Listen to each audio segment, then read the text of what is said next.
All right, so given the events of the last week or so, Antonio Brown's future in Pittsburgh is obviously very much in question, and the odds makers are all over it. Although the Steelers are the favorites, there are some other teams in the running. The San Francisco 49ers, the Colts, the Jets, and the Raiders. A lot of this obviously has to do with cap space. Vegas, I don't think the Colts will go after him. They've got a deep threat.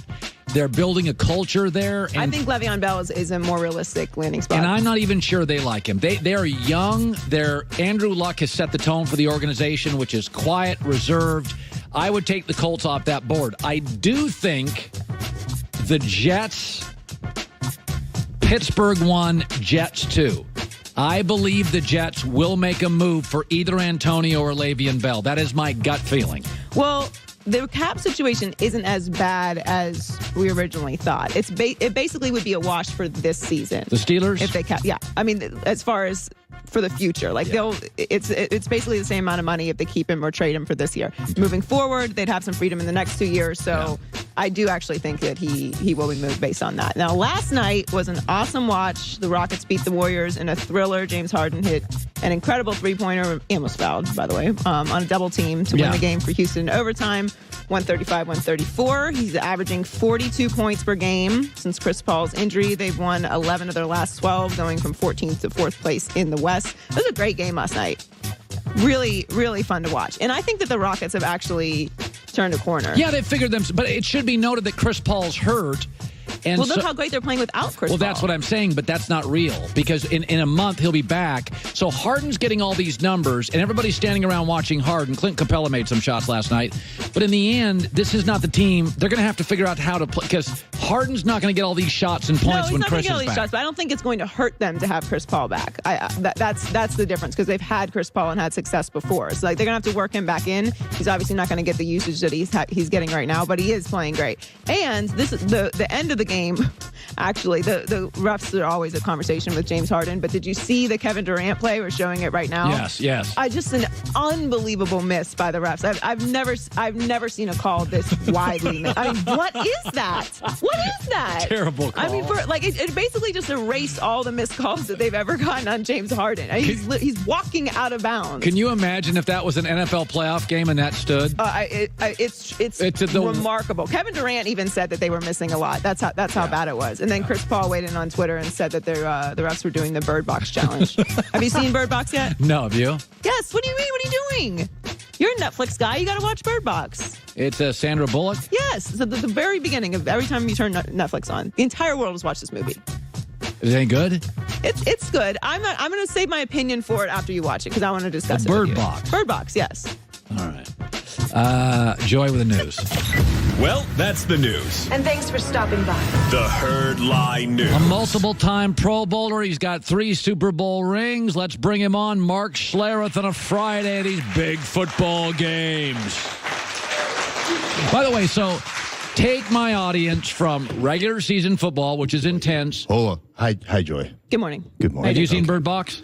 No, I don't watch Bird Box. Same here. Do you watch Everybody's Netflix? saying, hey, they're Bird Boxing us. I'm like, what the heck's that mean? I don't even know. Yeah. Well, that's why you got to watch it, so you're in the know. I watched Narcos, Mexico. That's Narcos Mexico is great. It's a great choice. I watch Game Tape. Yeah, that was a great movie, too. I'm a football guy. Yeah, wait a minute. Game tape all day, every day. In the trenches. I can't stay awake past 8, Joy. Thank you. That's my issue, okay? So, regular season football's intense. Nobody denies that. Yeah. The NFL's got regular season urgency, playoff urgency, Super Bowl urgency. Nobody would deny that. The NBA, you could argue, doesn't have much regular season, too many playoff series, and then the finals this year will be Golden State. NFL, I've heard this before from players. Playoffs are different. Well, if the regular season is urgent, how much more urgent can the playoffs be? So what's different? You tell me. The game is no different. I mean, once the ball is snapped and you get that first hit out of the way, you're just playing a football game. There's no difference. And I've had the good fortune of playing 3 and start 3 Super Bowls. So there was no difference. The hype before the game is different. The preparation before the game to some degree is different because of the hype. But the bottom line, once the ball's kicked off, once it's snapped, it's like any other football game you played. I don't think it's officiated any differently. I don't think it's really, for the most part, played any differently. The intensity is the intensity. If you don't show up on game day, whether it's week 1 or whether it's week 17 or whether it's the playoffs or the Super Bowl, you're going to get embarrassed physically. You're going to get whipped. And so to me, that's the difference. So I'm going to go through all 4 games. The game I feel strongest about, I think Dallas beat Seattle. I feel like Seattle's a terrific story. I don't think they're a great team yet. I think Dallas has a lot of great components and could be a great team. I like Dallas. Touchdown. Your thoughts? Yeah, I think Dallas arguably is a better football team. Yes. I think defensive line, they're better. I think they've got one of the best young linebacking cores, maybe the best linebacking core in football. I think their secondary is really good. I think their offensive line, I think they have the best just pure running back in football. It comes down to this for me, and I'm going the opposite way. I'm taking Seattle. Wow. And it comes down to this. Both of these teams are constructed the same way. Yes, they are. They want to run the ball. Nobody runs it more. 55% of the plays for the Seahawks are run plays. Yep. Average 158-plus yards per game. That's what they do running the ball. But it comes down to this. When you get in that kind of game, you eliminate possessions. So a normal football game is about 12 to 13 possessions. You're down to about 9 possessions.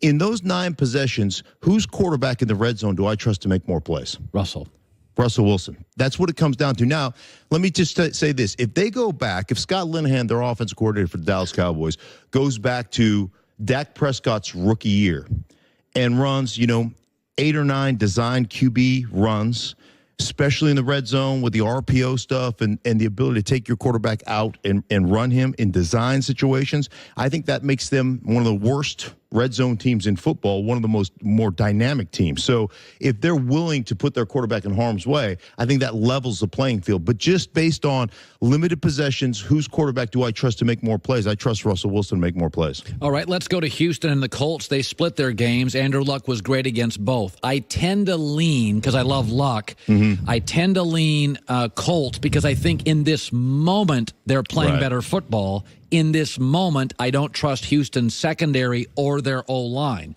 But they just beat them a month ago. I think it's terribly hard in the NFL to face a good team and beat them twice. They just beat them in Houston. The idea of Indy going back to Houston, and once again, I don't think Indianapolis is a great team. I think they're a great story. So I like the Cowboys over the better story.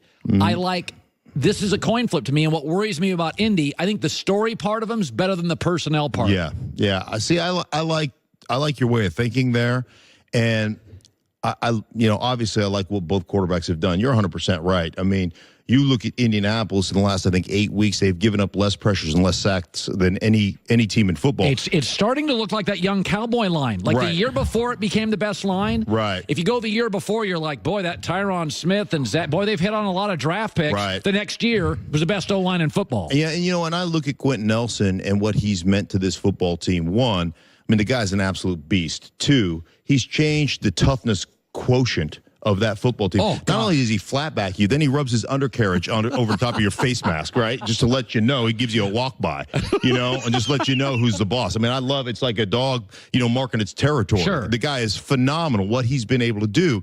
That said, crowd noise, playoff game, J.J. Watt, the resurgence, what a comeback player he's been, just like Andrew Luck on the other side, Clowney on the opposite side. I think they get to Andrew Luck enough. Now, I know the Texans' offensive line has been, not very good and given up 60 sacks, I think 60-plus sacks on Deshaun Watson. And Deshaun Watson's mobile. So It's not like they're giving up 60 sacks to Phillip Rivers. Now, sometimes Deshaun Watson will run himself into trouble, too. Now, you understand that. But I just look at who do I trust, I guess, off schedule to make big plays. And Deshaun Watson is like the guy to me, going all the way back to his Clemson days versus Alabama, when he was essentially knocked out on his feet in the first quarter of that game and came back somehow miraculously won that game. I like the makeup of that football team. I think this is it's a toss-up one for me. I'm going to take the home team. I'm going with Houston. Okay, so I took the Cowboys. You took the Seahawks. I take close Indy. You take the Texans. The next 2 games around the corner with Mark Schlereth and his thoughts on the Browns coaching opening in